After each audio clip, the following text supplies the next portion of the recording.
Halo, selamat pagi anak-anak. Salam jumpa kembali dengan saya, Paskalina Viani, Guru Pendidikan Agama Katolik dan Budi Pekerti SMP Negeri 1 Lembor Selatan, dengan tema Aku Citra Allah yang Unik. Sebelum kita memulai kegiatan pembelajaran kita pada pagi hari ini, mari kita awali kegiatan kita dengan doa pembuka. Dalam nama Bapa, Putra, dan Roh Kudus. Amin. Allah yang Maha Baik, kami bersyukur atas kemurahan-Mu kepada kami, yang telah menghantar kami untuk memulai belajar hari ini. Kami mohon bantuan Roh Kudus-Mu untuk senantiasa mendampingi kami, agar kami dapat belajar dengan baik dan bertanggung jawab, sehingga kami dapat menjadi orang yang lebih berkembang dan berguna. Kami mohon berkat-Mu secara khusus untuk saat ini, agar kami dapat mengikuti pelajaran agama dengan hati yang terbuka, sehingga iman kami semakin berkembang untuk perkembangan kehidupan kami ke depannya. Doa ini kami sampaikan kepadamu dengan perantaran Putra-Mu Yesus Kristus, Tuhan kami. Amin. Dalam nama Bapa, Putra, dan Roh Kudus. Amin. Anak-anakku yang terkasih, sebelum kita membahas materi kita secara mendalam pada pagi hari ini, mari kita sama-sama memahami tujuan pembelajaran yang hendak kita capai dalam tema ini. Tujuan pembelajaran yang pertama adalah peserta didik mampu menjelaskan makna manusia sebagai citra Allah yang unik, sehingga merasa bangga atas dirinya, baik sebagai perempuan atau laki-laki, mensyukurinya sebagai anugerah Allah dan mewujudkannya melalui iman serta memelihara diri dan menghargai sesama. Tujuan pembelajaran yang kedua adalah peserta didik mampu memahami dirinya sebagai citra Allah yang unik, menghayati keunikannya sesuai dengan pesan kitab suci, mensyukuri dan mewujudkan penghayatan imannya sebagai citra Allah melalui tindakan yang nyata. Tujuan pembelajaran yang ketiga, peserta didik mampu menyusun doa syukur atas dirinya diciptakan secitra dengan Allah.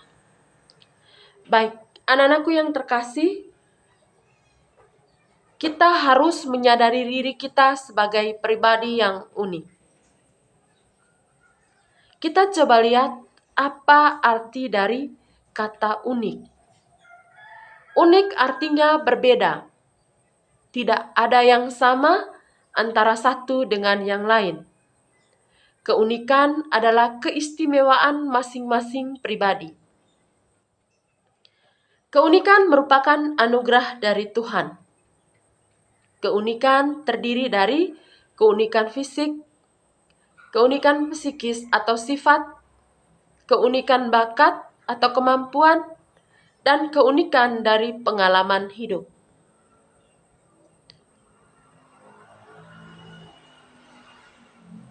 Ada dua macam sifat dalam menghadapi keunikan yang ada pada diri manusia. Yang pertama adalah sikap positif. Sikap positif ini bahwa manusia bangga menerima keunikan yang ada dalam dirinya. Yang kedua adalah sikap negatif. Sikap negatif ini adalah manusia menolak, merasa minder dan merasa malu atas keunikan yang ada di dalam dirinya. Anak-anakku terkasih, kata citra berarti gambar, rupa, bayangan. Kata citra juga dapat diartikan bahwa gambaran yang menunjukkan pada identitas atau ciri seseorang atau kelompok. Oleh sebab itu, manusia adalah citra Allah, berarti manusia serupa dan segambar dengan Allah sendiri.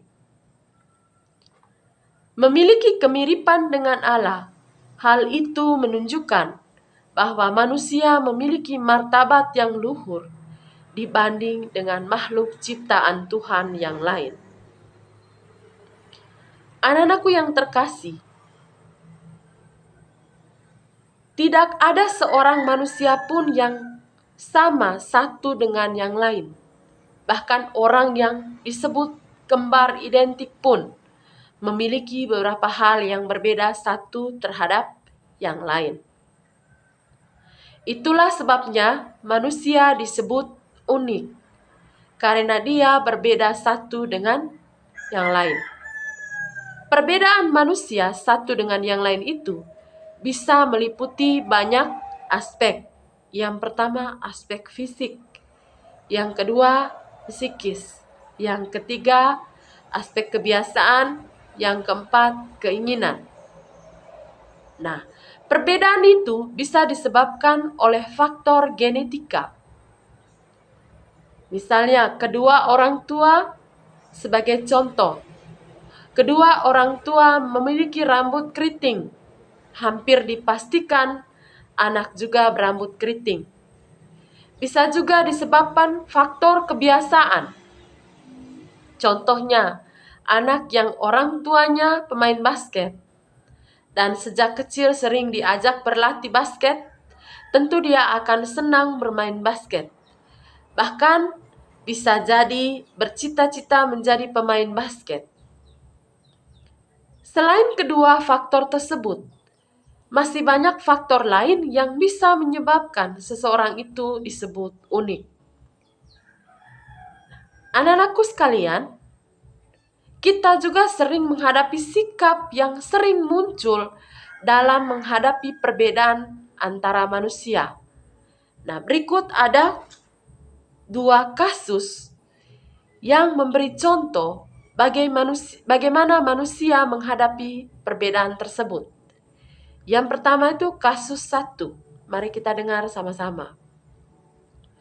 Ferdinand sesungguhnya berasal dari keluarga miskin.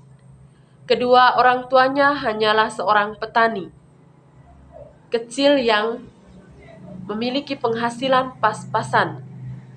Tetapi karena takut tidak dihargai teman-temannya, ia memaksa orang tuanya untuk memberikan pakaian yang bermerek, bahkan menuntut uang jajan yang lebih banyak.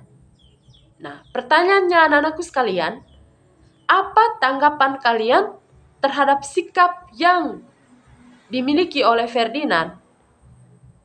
Nah, bila Ferdinand itu teman kamu, apa yang akan kalian lakukan? Kita coba lihat kasus yang kedua. Maria itu sesungguhnya anak yang pandai. Nilai rapornya sejak SD selalu bagus. Tetapi setiap kali bercermin, ia merasa wajahnya tidak secantik teman-temannya. Pun pula merasa warna kulitnya terlalu gelap dibanding dengan teman-temannya. Itulah sebabnya di sekolahnya ia jarang bergaul dengan teman-temannya yang lain. Pertanyaannya, apa tanggapan kalian terhadap sikap yang dimiliki Maria? Bila Maria itu teman satu kelasmu, apa yang akan kalian lakukan terhadap dia? Kita coba lihat kasus 1. Pertanyaan tadi, apa tanggapan kalian terhadap sikap Ferdinand? Sikap Ferdinand itu adalah dia kurang menerima, tidak menerima keadaan keluarganya yang miskin, yang orang tuanya seorang petani yang memiliki penghasilan yang pas-pasan saja. Bagaimana jika Ferdinand itu teman satu kelasmu? Apa yang akan kalian lakukan terhadap dia? Berusaha menasihati Ferdinand agar dia bisa menerima keadaan keluarganya. Karena kemiskinan, kekayaan bukan satu-satunya tujuan dalam kehidupan yang hendak kita capai dalam dunia ini. Pertanyaan dari kasus 2. Apa tanggapan kalian terhadap sikap yang dimiliki oleh Maria? Maria tidak bisa menerima keunikan dirinya. Tanggapannya adalah kita berusaha menasihati Maria agar dia bisa menerima segala keunikan yang diberikan oleh Tuhan. Perbedaan dan keunikan sering ditanggapi oleh manusia secara berbeda-beda satu dengan yang lain. Ada sebagian orang merasa iri hati, mengapa dirinya tidak seperti orang lain. Ada yang menjadi minder. Ada yang merasa Tuhan itu tidak adil kepada dirinya karena tidak mampu menerima diri. Ada juga yang berusaha menutupinya dengan sikap berpura-pura munafik. Nah, sikap-sikap semacam itu sesungguhnya hanya akan merugikan diri sendiri, bahkan merugikan orang-orang yang ada di sekitar kita. Langkah awal dalam menghadapi perbedaan atau keunikan ini adalah kita harus bisa menerima diri apa adanya. Kita tidak perlu selalu membandingkan diri kita dengan orang lain. Sebab dengan selalu membanding-bandingkan, kita tidak pernah akan merasa puas. Nah, anak-anakku yang terkasih, setelah kita menerima diri, kita berusaha mengembangkan sesuai dengan keunikan yang ada di dalam diri kita. Dan untuk mengembangkan diri kita itu, kita bisa belajar, bertanya, dan berlatih kepada orang lain, kepada orang-orang yang lebih tahu. Nah, anak-anakku yang terkasih, kita coba bandingkan dua kasus tadi dengan kisah yang diangkat oleh Kitab Kejadian bab 1 ayat 26 sampai 28 yang berbicara tentang kisah awal penciptaan. Berfirmanlah Allah, baiklah kita menjadikan manusia menurut gambar dan rupa kita, supaya mereka berkuasa atas ikan-ikan di laut dan burung-burung di udara, dan atas ternak, dan atas seluruh bumi, dan atas segala binatang melata yang merayap di bumi. Maka Allah menciptakan manusia itu menurut gambarnya. Menurut gambar Allah, diciptakannya dia laki-laki dan perempuan, diciptakannya mereka. Allah memberkati mereka, lalu Allah berfirman kepada mereka, beranak cuculah dan bertambah banyak, penuhilah bumi dan taklukkanlah itu. Berkuasalah atas ikan-ikan di laut dan burung-burung di udara, dan atas segala binatang yang merayap di bumi. Baik, anak-anakku sekalian, dalam kisah penciptaan dikatakan bahwa manusia, baik perempuan maupun laki-laki, diciptakan menurut gambar dan rupa Allah. Tetapi segambar dan serupa dengan Allah tersebut bukan dalam arti fisik. Sebab Allah adalah roh. Manusia segambar dan serupa dengan Allah, terutama dalam pikiran dan kehendak. Pikiran dan kehendak Allah itu kasih yang tertuju demi keselamatan dan kebahagiaan manusia dan seluruh ciptaannya. Anak-anakku yang terkasih, manusia dipanggil untuk mampu memancarkan pribadi Allah yang penuh kasih kepada manusia dan segenap ciptaannya dalam pikiran, perkataan, dan perbuatan sehari-hari. Sejauh terlukis dalam kitab suci tadi, Istilah segambar dan serupa Allah itu tidak ditujukan kepada semua ciptaan Allah, hanya ditujukan kepada manusia yang diciptakan segambar dan serupa dengan Allah atau citra Allah. Semua manusia, baik perempuan maupun laki-laki, adalah citra Allah. Mereka dikasihi Allah, berharga di mata Allah. Allah mempunyai rencana pada masing-masing diri kita yang tidak kita ketahui. Semua manusia tanpa kecuali, dan apapun keadaannya, harus dihormati dan dikasihi. Merendahkan martabat mereka atau menghina mereka sama artinya kita merendahkan Allah sendiri sebagai pencipta.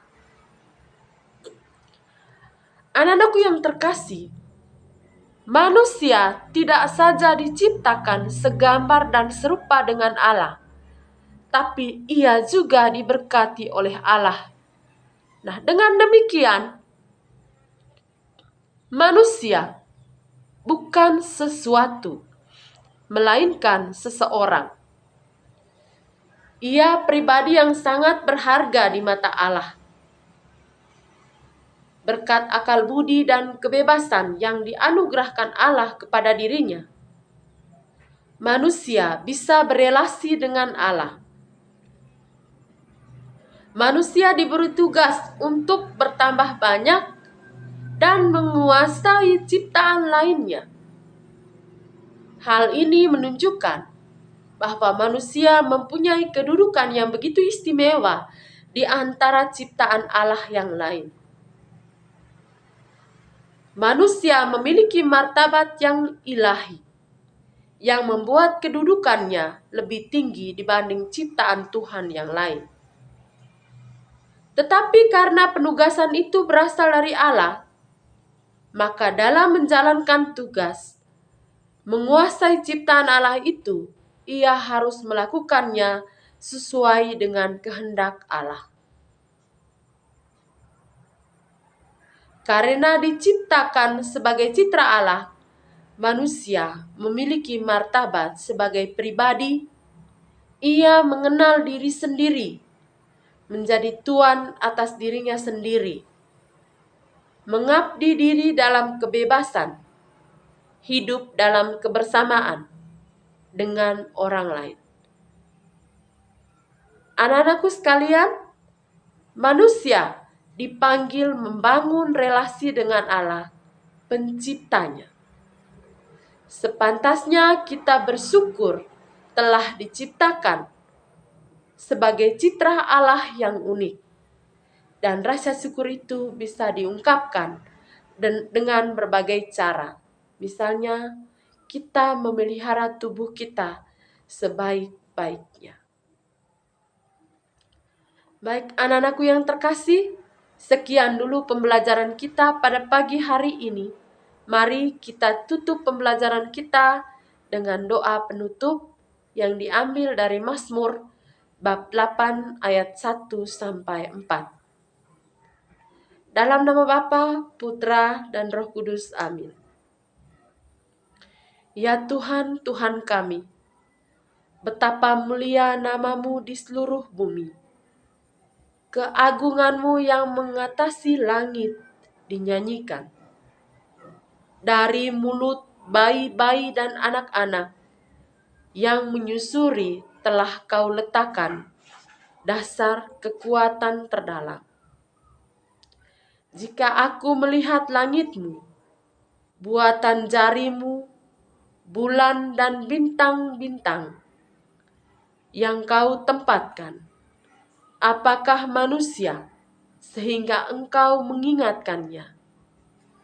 Apakah anak manusia sehingga Engkau mengindahkan? Namun Engkau telah membuatnya hampir sama seperti Allah, dan telah memahkotanya dengan kemuliaan dan rasa hormat. Engkau membuat Dia berkuasa atas buatan tanganmu.